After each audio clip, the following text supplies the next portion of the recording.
ഇന്ന് നമുക്ക് ഒരു ഓട്സ് ഓംലെറ്റിൻ്റെ റെസിപ്പി നോക്കിയാലോ.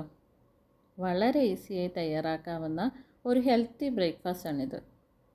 പ്രോട്ടീനും ഫൈബറും കൂടുതൽ അടങ്ങിയ ഈ ഓംലെറ്റ് വെയ്റ്റ് ലോസ് ആഗ്രഹിക്കുന്നവർക്കും ഡയറ്റ് ഫോളോ ചെയ്യുന്നവർക്കും നല്ലൊരു ബ്രേക്ക്ഫാസ്റ്റാണ്. ഇതിന് വേണ്ട ഇൻഗ്രീഡിയൻസ് എന്തൊക്കെയാണെന്ന് നോക്കാം. ഓട്സ് 1 കപ്പ്, മുട്ട 2 എണ്ണം, ഒരു സവാള പൊടിയായി അരിഞ്ഞത്, ഒരു ക്യാരറ്റ് പൊടിയായി അരിഞ്ഞത്, പകുതി തക്കാളി കുരു കളഞ്ഞ് അരിഞ്ഞത്, പകുതി ക്യാപ്സിക്കം. നിങ്ങൾക്ക് ഇഷ്ടമുള്ള മറ്റേത് വെജിറ്റബിളും ഇതിൻ്റെ കൂടെ ആഡ് ചെയ്യാവുന്നതാണ്. ഒരു പച്ചമുളക്, 1/2 ടീസ്പൂൺ ചില്ലി ഫ്ലേക്സിന് പകരം കുരുമുളകും യൂസ് ചെയ്യാം. ഉപ്പ് പാകത്തിന്, മഞ്ഞൾപ്പൊടി 1/4 ടീസ്പൂൺ, ബട്ടർ, മല്ലിയില, 1 കപ്പ് പാൽ.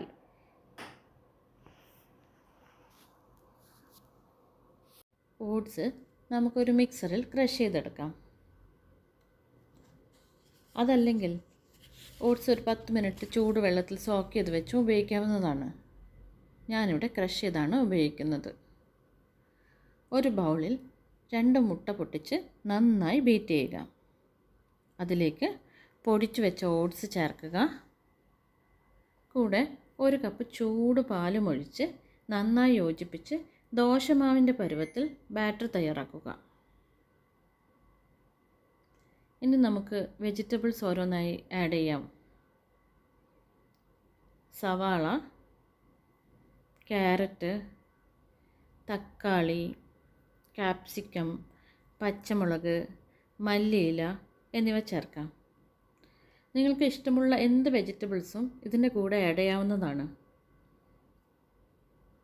തുടർന്ന് ഉപ്പ്, ചില്ലി ഫ്ലേക്സ്, മഞ്ഞൾപ്പൊടി എന്നിവ കൂടി ചേർത്ത് നന്നായി ഇളക്കി യോജിപ്പിച്ച് വയ്ക്കുക.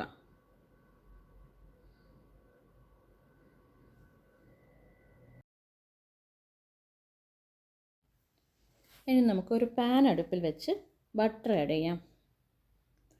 ബട്ടറിന് പകരം നിങ്ങൾക്ക് മറ്റേത് ഓയിൽ വേണമെങ്കിലും ഉപയോഗിക്കാം. ബട്ടർ മെൽട്ടായി വരുമ്പോൾ നേരത്തെ തയ്യാറാക്കി വെച്ച കൂട്ടൊഴിച്ച് ദോശമാവ് പരത്തുന്നത് പോലെ പരത്തി അടച്ചു വെച്ച് വേവിച്ചെടുക്കണം.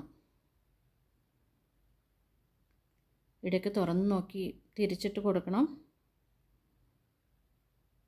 അടച്ചു വെച്ച് ലോ ഫ്ലെയിമിൽ വേണം വേവിക്കാൻ. ഇതുപോലെ തിരിച്ചും മറിച്ചും ഇട്ട് ഓരോന്നും നമുക്ക് ചുട്ടെടുക്കാം.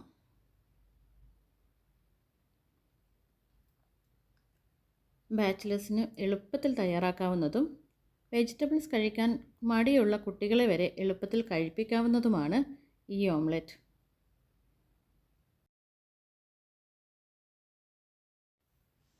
ഓയിൽ ഉപയോഗിക്കാൻ ബുദ്ധിമുട്ടുള്ളവർക്ക് അതില്ലാതെയും ഈ ഓംലെറ്റ് ചുട്ടെടുക്കാവുന്നതാണ്.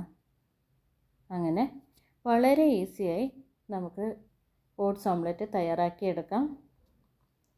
പ്രോട്ടീനും ഫൈബറും ഏറെ അടങ്ങിയ ഈ ഹെൽത്തി ബ്രേക്ക്ഫാസ്റ്റ് നിങ്ങളെല്ലാവരും വീട്ടിൽ തയ്യാറാക്കി നോക്കണം.